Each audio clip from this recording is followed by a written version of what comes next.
النیاحۃ من امر الجاہلیہ، بیان کرنا جاہلیت کے کاموں میں سے ہے۔ اسی طرح ملا باقر مجلسی اور نوری الطبرسی اور بہت سے شیعہ علماء نے رسول اللہ صلی اللہ علیہ وسلم سے نقل کیا ہے، آپ نے فرمایا صوتان ملعونان یبغضہم اللہ، دو آوازیں اللہ کو ناراض کرتی ہیں، ملعون آوازیں ہیں، ان پہ لعنت پڑتی ہے۔ صراخ عند المصیبت کے وقت، صراخ عند المصیبہ، مصیبت کے وقت چیخنا، بین کرنا، زور زور سے رونا، اس پر اللہ کے رسول فرماتے ہیں، ملا باقر نقل کرتا ہے، نوری طبرسی نقل کرتا ہے شیعہ علماء، کہ ان آوازوں پر اللہ کی لعنت برستی ہے اور موسیقی کے اوپر بھی اللہ کی لعنت برستی ہے۔ یہ سارے دلائل آپ نے سن لیے، ان دلائل کو سامنے رکھیے، اور پھر جو دلائل ہم نے شیعہ کتابوں سے دیے ہیں، کسی سنی کتاب کا حوالہ نہیں، شیعہ کتابوں سے دیے ہیں، ان سارے دلائل کو سامنے رکھ کر اب ایک سوال پیش ہوتا ہے، جس سوال کا جواب تلاش کرو اے عقل مند شیعو، اے حق کی تلاش کرنے والو، اے یہ کہنے والو واللہ ہم تو حق چاہتے ہیں، اگر تمہارے پاس حق ہے تو ہمیں دلائل دو۔ یہ تمہارے سامنے دلائل کے انبار لگا رہے ہیں، آئیے ان دلائل پہ غور کیجئے۔ سوال پیدا ہوتا ہے، ان تمام روایات کے باوجود شیعہ اپنے مذہب کی معتبر ترین کتابوں میں پائے جانے والی ان دلائل اور احادیث کی مخالفت کیوں کرتے ہیں؟ آگ پر کیوں چلتے ہیں؟ ماتم کیوں کرتے ہیں؟ سینہ کوبی کیوں کرتے ہیں؟ چھری سے ماتم، زنجیروں سے ماتم، تلواروں سے ماتم، بلیڈ سے ماتم، چاقو سے ماتم، یہ سارے ماتم کی جتنی کنڈیشنیں ہیں یہ شیعہ کیوں کرتے ہیں؟ کالا لباس محرم کی ابتدا سے ہی کیوں پہن لیتے ہیں؟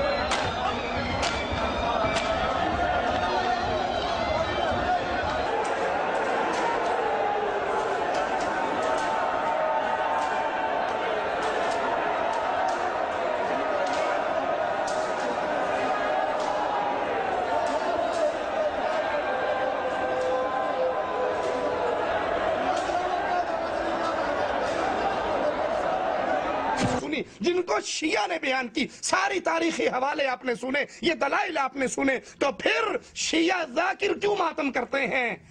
شیعہ عوام کیوں ماتم کرتی ہے اور کیوں سینہ کو بھی کرتی ہے اور مار مار کر اپنے سینوں کو لہو لہان کرتی ہے؟ یا حسین کی صداؤں سے سینہ پیٹا جاتا ہے۔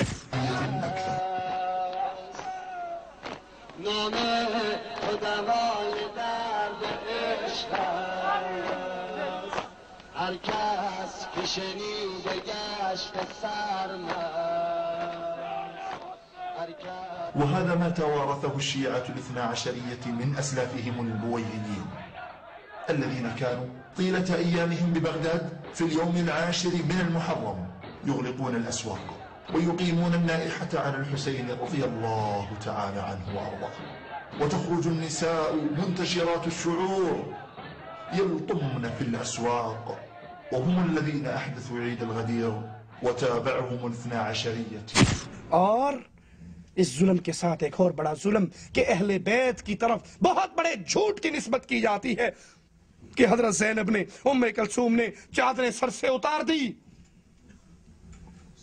ایک پاکستانی شیعہ ذاکر کہتا ہے جب حضرت عباس کا گھوڑا خالی آیا تو پھر حضرت زینب نے اپنے سر سے دوپٹہ اتار دیا اور سر میں دو ہتھڑ مار مار کے رونے لگی، واہ حسینہ کے چیخیں لگائی۔ یہ ساری روایات اس عمل سے منع کرتی ہیں، اور تم جھوٹ بولتے ہو زینب پر، تم جھوٹ بولتے ہو ام کلثوم پر، وہ اہل بیت، وہ رسول کے گھر والیاں جن کی عزت، جن کی عصمت، جن کی غیرت کا کیا عالم تھا، جن کا دودھ پیا تھا، وہ فاطمہ رضی اللہ تعالی عنہا کہا کرتی تھی علی جنازہ رات کو اٹھانا۔ سوال کرنے والے نے کیا کہ اے فاطمہ جنازہ رات کو کیوں اٹھاؤ؟ کہا اس لیے فاطمہ نہیں چاہتی اس کے کفن کی چادر پہ نامحرم کی نظر پڑ جائے۔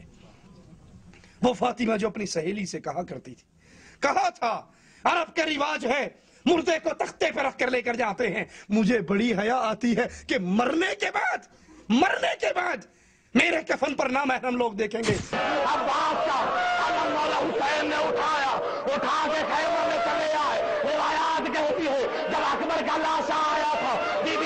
نے کہا تھا اللہ اکبر، جب قاسم کے ٹکڑے آئے تھے تو بی بی نے کہا تھا اللہ قاسم، جب عباس کا خالی علم آیا تو بی بی زینب نے سر سے چادر اتار دی اور یہی کہا اللہ اجازت۔ تو اس نے کہا تھا میں حبشہ کی طرف ہجرت کر کے گئی تھی، میں نے حبشیوں کا ایک طریقہ دیکھا تھا، وہ تختے کے سائیڈوں پر بھی تختے لگا کر اپنے مردے کو اس کے اندر ڈالتے ہیں، اے فاطمہ اگر تو کہے تو میں تجھے وہ بنا کر دوں۔ جس نے مرنے کے بعد اپنی عزت اور اپنے حیا کی یہ حفاظت کی، تم اس کی بیٹی پر جھوٹ باندھتے ہو، حسین کی بہن پہ جھوٹ باندھتے ہو کہ زینب نے کربلا کے میدان میں اپنے سر سے چادریں اتار دی، دوپٹے اتار دیے اور لوگوں کے سامنے بے پردگی کر کے انہوں نے ماتم کیا، انہوں نے سر کھولا۔ یہ جھوٹ ہے اللہ کی قسم اہل بیت کی عورتوں کے نام۔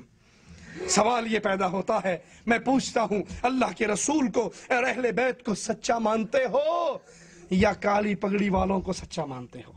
اللہ کے رسول، حضرت علی، اہل بیت، یہ سب کے سب منع کر رہے ہیں ماتم کرنے سے، سینہ کو بھی کرنے سے، چہرہ پیٹنے سے، ران پیٹنے سے، بال پھاڑنے سے، ناخنوں سے اپنے چہرے کو چھیلنے سے، یہ منع کر رہے ہیں اور یہ کالی پگڑی والے ذاکر کرنے کا حکم دے رہے ہیں۔ اگر تم اللہ اور اس کے رسول کے ساتھ ہو، آج سے اس بات سے پیچھے ہٹ جاؤ اور اس کا بائیکاٹ کرو۔ اور اگر تم ذاکروں کو سچا مانتے ہو تو جو جی میں آئے وہ کرو۔ اب ایک سوال اور پیش کروں کہ اگر ماتم کرنا، سینہ کو بھی کرنا، زنجیر زنی کرنا، سر سے خون بہانا، خون میں نہانا، تلواروں سے اپنے جسم کو زخمی کرنا 2200 اجر و ثواب ہے جیسے کہ شیعہ ذاکر اس عمل کے فضائل بیان کرتے ہیں، تو سوال یہ ہے کیا کبھی آپ نے دیکھا کہ یہ سارے کام خود مولوی ذاکر صاحب کر رہے ہوں؟